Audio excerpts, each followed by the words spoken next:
Deadpool and Wolverine passes monumental global box office milestone.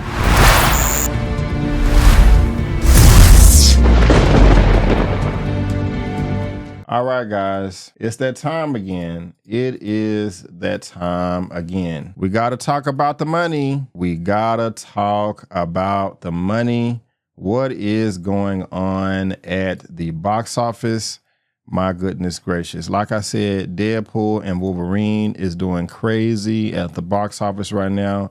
And what was the latest milestone that it was able to cross right now? This is coming from Collider, and it says Deadpool and Wolverine passes monumental global box office milestone.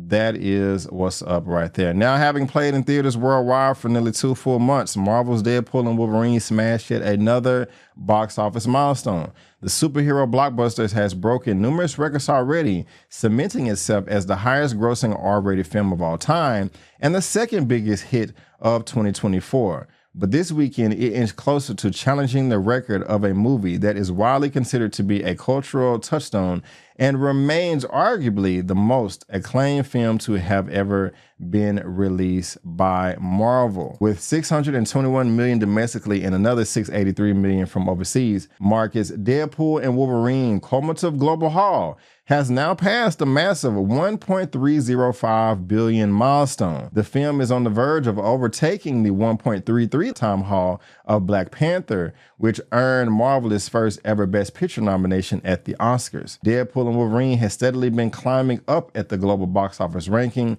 having outperformed all but 5 MCU movies. It trails only Black Panther, Avengers Age of Ultron, The Avengers, Spider-Man No Way Home, Avengers Infinity War, and Avengers Endgame. But how much money would it end up making? That's definitely what I want to know right there. But guys, if we were to look at Box Office Mojo, this is what it's at right now. $1.304, pretty much $0.5 billion at the box office.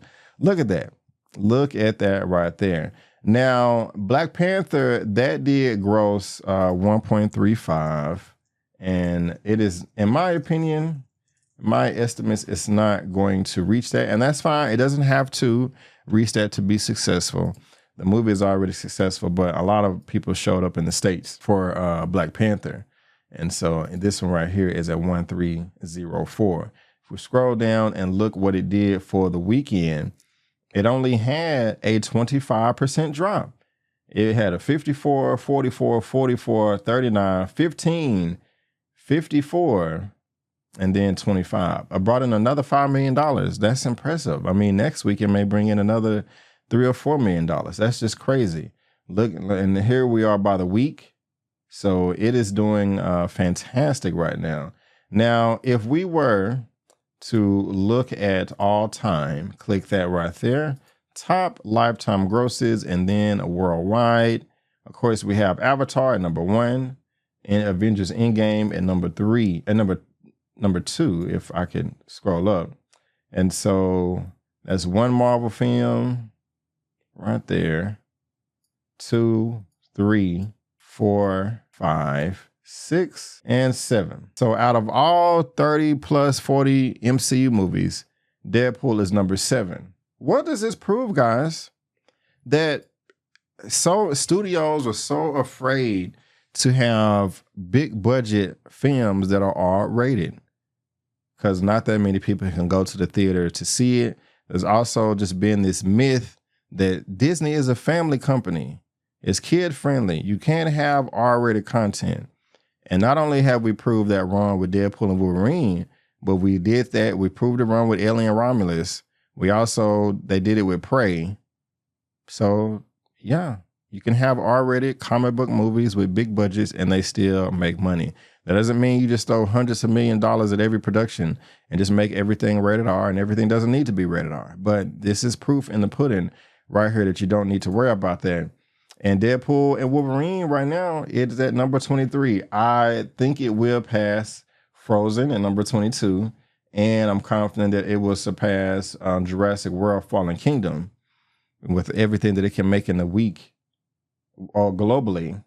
I don't know if it's going to pass. It may just end up at number 21. I don't think it's going to pass all of these territories right here. And so, but that's good right there. That's not bad. Deadpool and Wolverine, you should be really, really proud of yourself. You're making all this money, still in 4,200 theaters. There has to be a Deadpool 4. I want to say 6 something or 8 something. Okay, 782 for the first one. And that was really good. 782, 785. It went up 3 million. And now you have 1.3. So people like this franchise. People like this character. It will make money, you know. And even if you have Deadpool pop up in somebody else's film, it doesn't have to be rated R as long as he's just not stabbing people in this blood everywhere, and you can pull it back on the F-bombs. So that is the box office right now for Deadpool and Wolverine. But now, guys, we need to talk about the box office for Beetlejuice, because it is in its second weekend right now, and it is doing fairly well at the box office too. Now, I have this from the Hollywood Reporter, and what do they have to say? Box office Beetlejuice stays number 1 as Speak No Evil impresses and Killers Game bombs. Elsewhere, conservative provocateur Matt Walsh's mockumentary Am I Racist scores the 3rd biggest opening for a doc in almost a decade. Now, before we get into this right here, also, guys, I want you to look at the top 10 for the week. Coming in at number 1 again in its second weekend is Beetlejuice. It brought in another $51 million, and right now it's at 4575 theaters worldwide. And so worldwide, it has a total of $264,306,079. Now, I think this film was budgeted at $300 million. So let me go ahead and double check that right now. Confirm production budget. That cannot be accurate. This movie only cost $15 million. Okay, that's the 1988. I was about to say that's not accurate at all. Okay, Beetlejuice. Okay, that's more like it. 99 to $100 million. So we're going to say $100 million. Okay. And so y'all know the rule of 3 over here. 100 times 3 is 300. And so the film needs to make at least $300 million worldwide for the studio, for it to make a profit. And the studios, feel like they just didn't waste their time completely, with this, even if it grossed $1. But Tim Burton and Warner Brothers' Beetlejuice lost none of its ghostly mojo in its second weekend and easily stayed atop of the box office chart. So that's what's up right there. That's what's up, with an estimated 51.6 million as it hurdled towards 200 million domestically.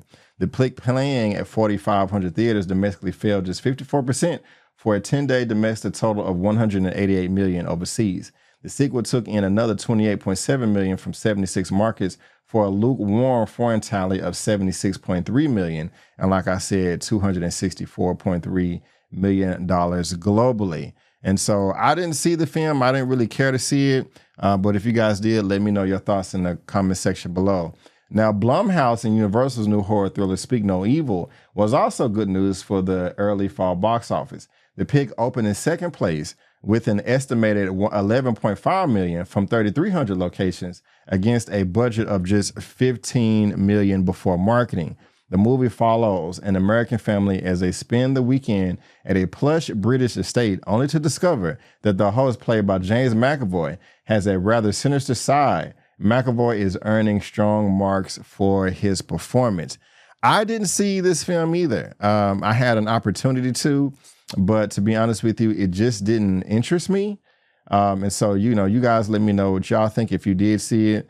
Right now it's at 85% on Rotten Tomatoes, and it has a B+ cinema score. So the critics did like it. Audiences, thought it was pretty good. But I skipped it. It just didn't pique my interest, and I also just didn't think anybody in my audience would be interested in seeing it as well. But let's also talk about this new release right here. Okay, this is the surprise news of the weekend. Conservative provocateur Matt Walsh's Am I Racist opened in 4th place with an estimated 4.8 million from 1,500 locations. The top debut of 2024 so far for a doc, and its 3rd biggest since Disney's Nature's film Bears a decade ago. Now, Matt Walsh, you may like him, you may not. I did see his documentary. What was it called? It was about trans people. And, that was interesting. It's been a minute, man. I got a guest backstage, my homie, my brother from another mother. You're looking good, sir. I'm bringing you on now. It's Mr. One Take Big Dog from Louisiana. How you doing, my guy? How you doing? Man, how you doing today on this beautiful Sunday? I'm doing fantastic, man. I'm doing fantastic. But this is One Take Big Dog, my homie right here. One Take, what do you think about all this box office, man? We got a number of new releases this week. I did see this film as well, and it bombed at the box office. The Killer's Game. There's a review for it on my channel. This stars Dave Bautista, Sophia Boutella, Pom Klementov. She was Mantis in the Guardians film. I know you interested in that. Now, what I did not see though, I'm pretty sure you did, is Beetlejuice.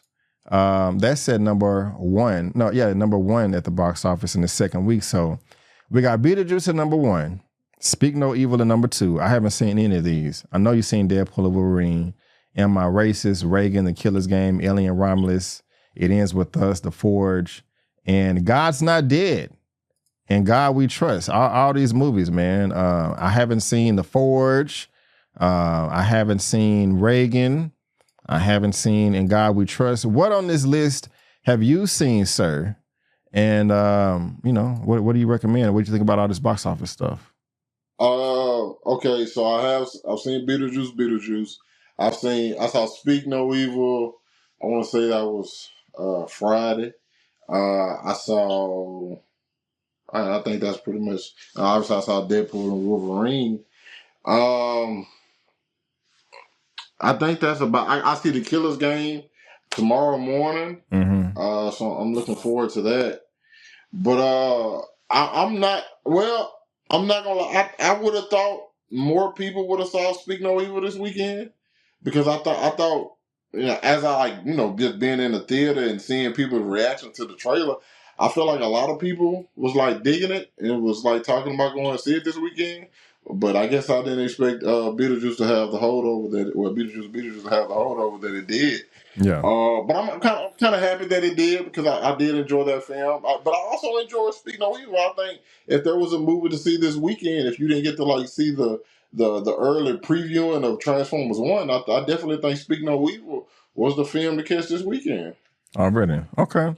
I decided to stay away. I just didn't think it was going to be for me. I can be scary sometimes, and so.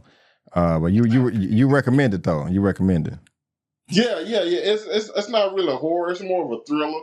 Okay. I think you would have some strong emotions about. I think the movie, it makes you feel something. Whether it's anger, you're gonna be angry at a bunch of times at certain characters for just being who they are. But I think that's kind of one of the things I think I like about the film. Well, if at least I feel something watching it.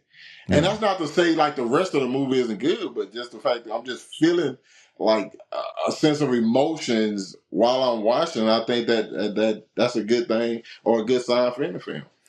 Okay, how much you think Deadpool and Wolverine gonna end up making at the box office? It's at number 23 right now of all time. You think it'll pass Black Panther? I don't think it will. It's close, but it ain't that close. I got it right here. But yeah, it's at number 23 right now. I think it's gonna pass Frozen and Jurassic World. Let me try to make that a little bit bigger. But yeah, right there. All good. That's all good. Yeah, them Frozen and Jurassic World cook. They cook for sure. Already, I got you. Well, we have Reagan. Just real quick, starring Dennis Quaid, rounded out the top 5 with $3 million from 2,400 theaters in its third weekend for a domestic total of $23.3 million. And like I said, The Killer's Game did not do that well. Lionsgate new action pick starring Dave Bautista as a veteran hitman who orders a contract for his own murder after being mistakenly diagnosed with a terminal condition. The R-rated movie came in 6th place with a dismal $2.6 million from 2,600 theaters after earning poor reviews and a B+ cinema score from audiences. Yeah, I didn't really care for the Killer's Game, unfortunately. And God's Not Dead, I think this is a sequel or something. Fathom Events also made the top 10 with God's Not Dead and God We Trust, which grossed $1.8 million from 1,300 locations. And the distributor's latest release of the cult classic Coraline has amassed $33.4 million in its 15th anniversary of those films. But guys, like I do every week, we got to talk about the money.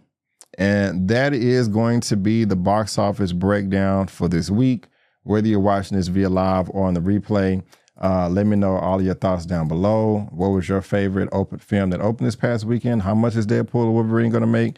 How much is Beetlejuice going to make? And, you know, if you did see Speak No Evil, because One Take Big Dog says it's pretty good. So